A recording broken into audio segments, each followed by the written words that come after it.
Manchester, a city once red, has now been turned to blue. Manchester United, once the kings of Europe and England, have now been deprived to fighting relegation battles and losing a European final to Spurs, a team who hasn't won anything in 17 years, has broken their curse at the hands of United. They have won the Europa League. Welcome, ladies and gentlemen. I am Priyansh, and you are watching Goals.exe. And today we are talking about the Golden Empire built by Sir Alex Ferguson. That's right, its name is Manchester United. Sir Alex spent his 26 years of life at United.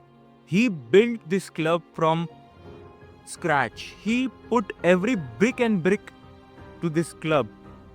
When Sir Alex Ferguson arrived at United, it was nothing. The English football was represented by Liverpool.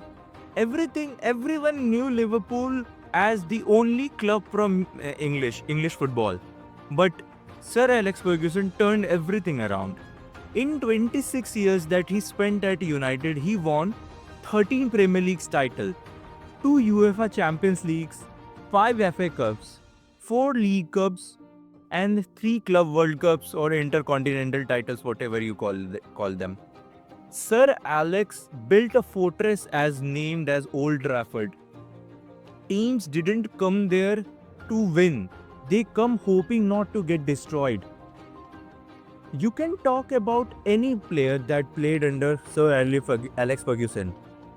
You can take Eric Cantona for an example, Park Ji-sung, then you come Roy Keane, Cristiano Ronaldo, Giggs, Scholes, Rooney. Anyone who played under Sir Alex Ferguson became a legend.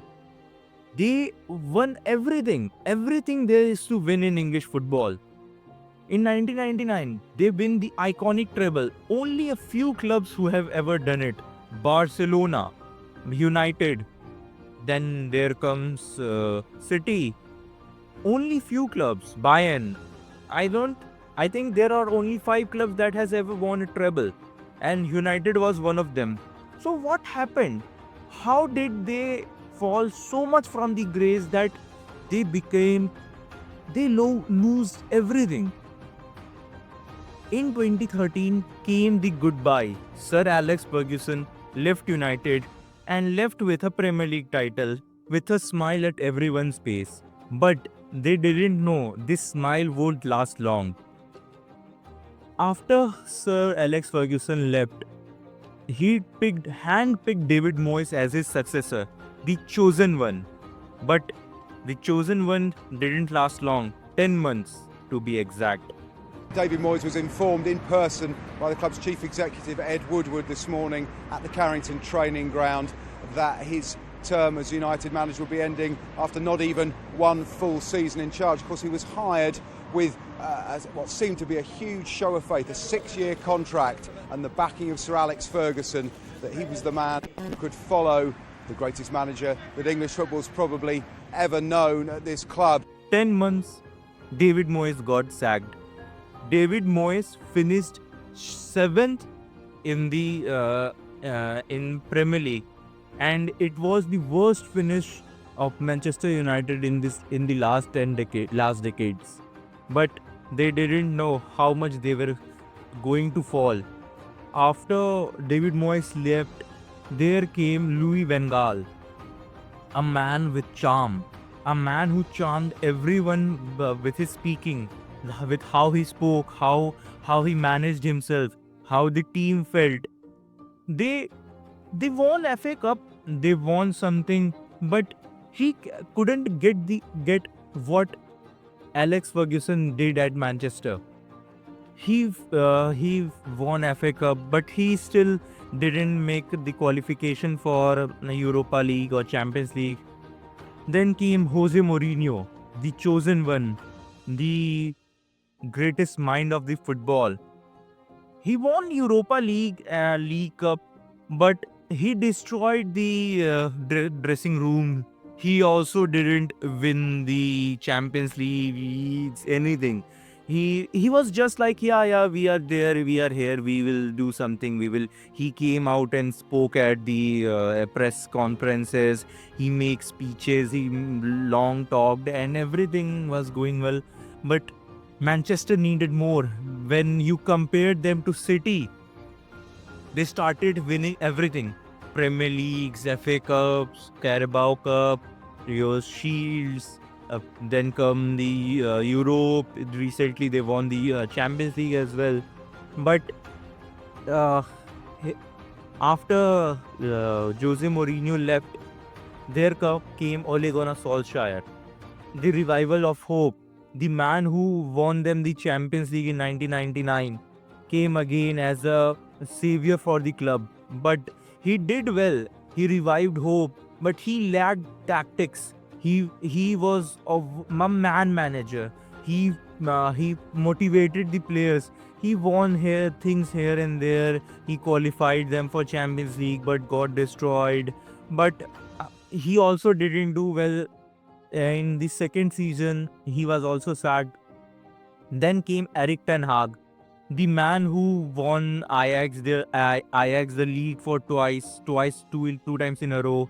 He was a promising star. He was supposed to be the one who will get them out of this mess. He came in, he made big promises. We will do this, we will do that.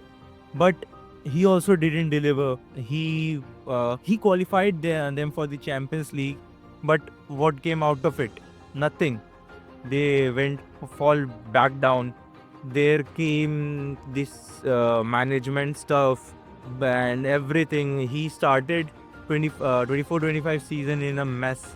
The club was 12-13. He got sacked. The man who was doing wonders at Sporting, a club who hasn't won the Portuguese league in more than a decade. He won them the league. He took them to Champions League, and they were doing good in Champions League, and they were supposed to qualify for this round of 16. But he came to United after mid season. The club was in a mess, and he promised that club will do good. They were playing the Europa. He did very good in Europa. They went unbeaten.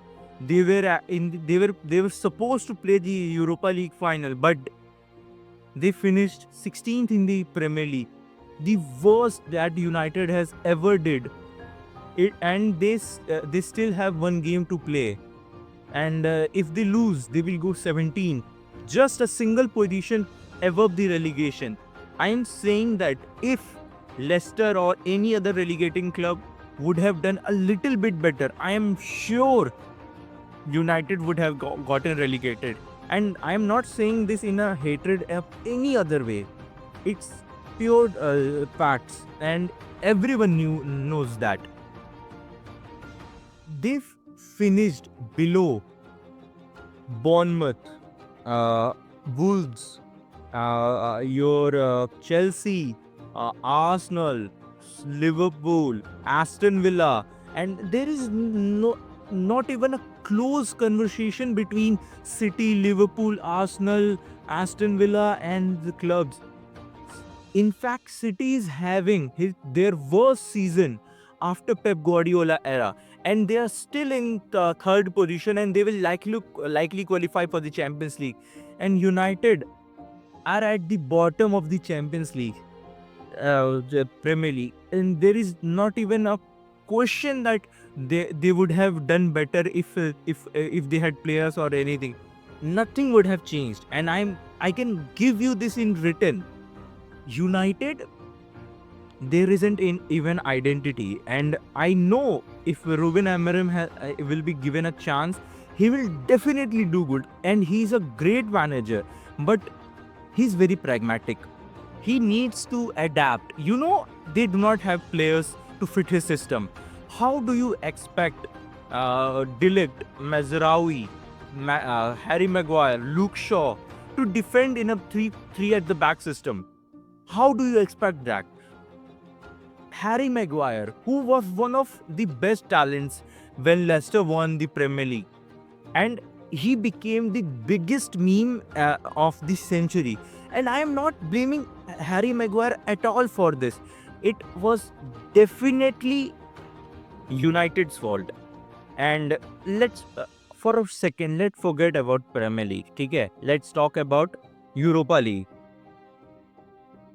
इस साल का Europa league final, not even Europa league final, I watch the Europa league final, और ये worst final है that has I ever watched. And I have watched multiple footballing finals. Okay, I have watched so much match. In fact, not even the finals. I will say this is one of the worst matches in Europe this year. And still Spurs won it because Ange Postecoglou knew he has to ditch the high line to win anything. And they did it. They won 1-0. And I know it was a shitty match and everything was ruined. The tactics, nothing worked. How do you expect Højlund, who hasn't scored 10 goals this season, to score a header in such a tight space, in such a tight suspense of a game, in a final against a backline of Christian Romero, Van de Ven, Pedro Porro, and Udogie. I would say that if these 4 players are fit, they are one of the best backlines in Europe. I understand as the Spurs have not done good. They are also 17. They didn't play well. Palana, Tinkana. But listen to me. They still won a trophy after 17 years. And here is United, once the king, have fallen so low. Let's talk about what went wrong. I am not here to blame anyone. I am just stating the facts, okay?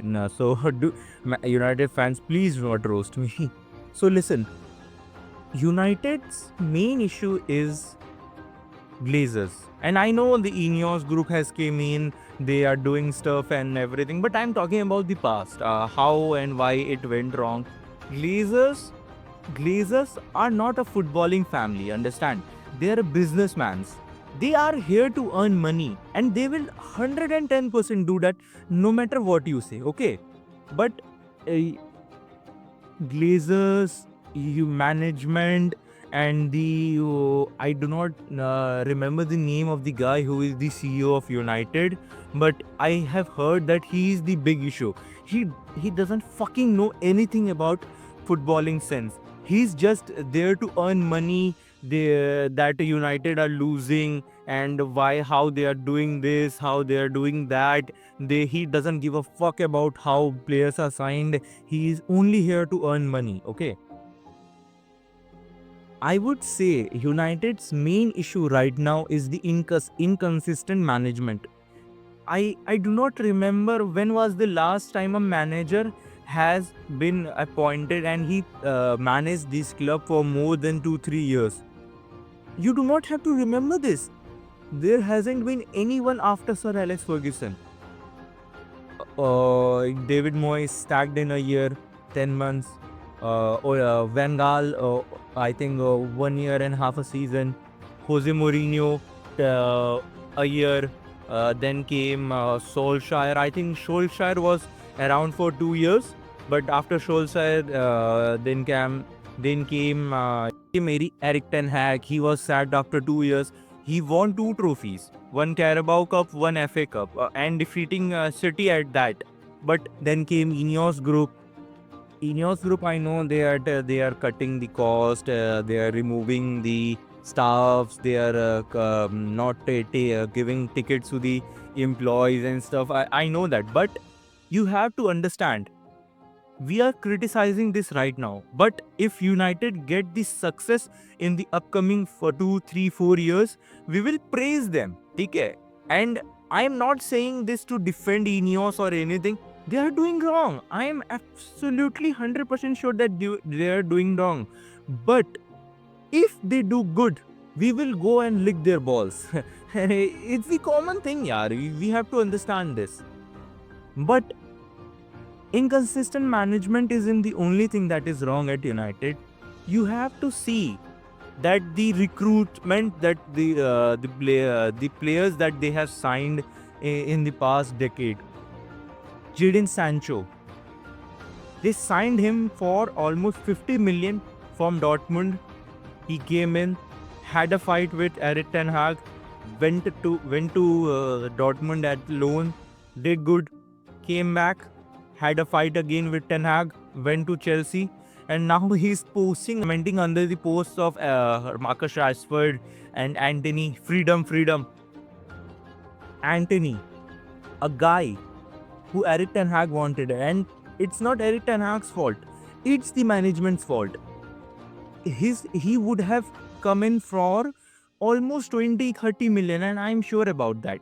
But they got delayed, and at the end of the transfer window, when Ajax couldn't sign anyone, Glazers came, asked them to sell Anthony. What the fuck do you expect them, the Ajax board, to do? They tell, give us 100 million, take him. They have to pay 100 million because Erik ten Hag wanted Anthony. And now look at Anthony. How the fuck he is playing at Betis? He is the GOAT. He's actually fucking playing like a GOAT. But what can we do? See, it's not like there is a complete downhill from now on. I have seen the rumors, transfer rumors and stuff. Cunha, great player.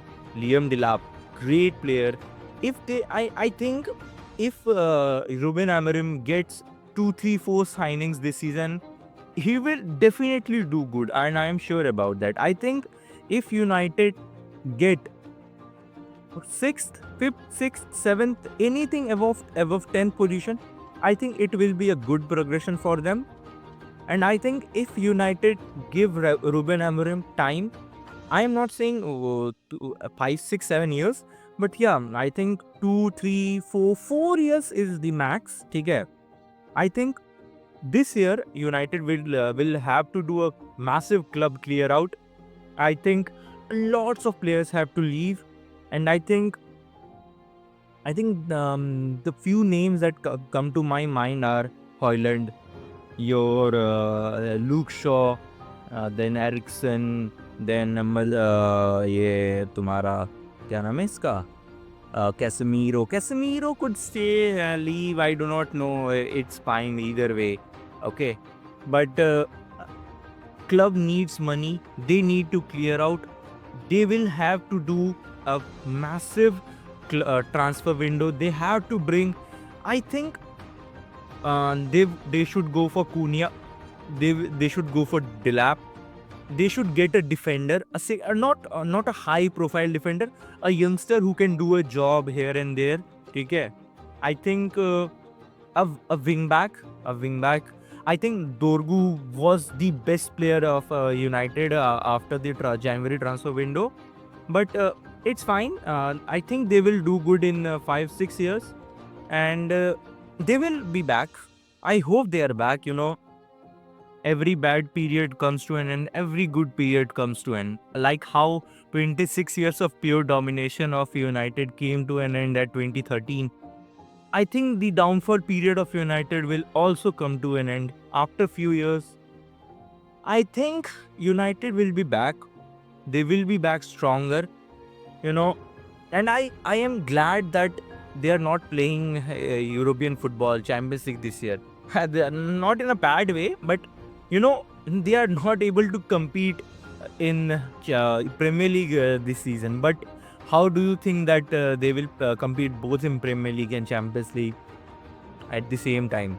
And however it's United, they will definitely have the pull, even if they are not in the Champions League, okay?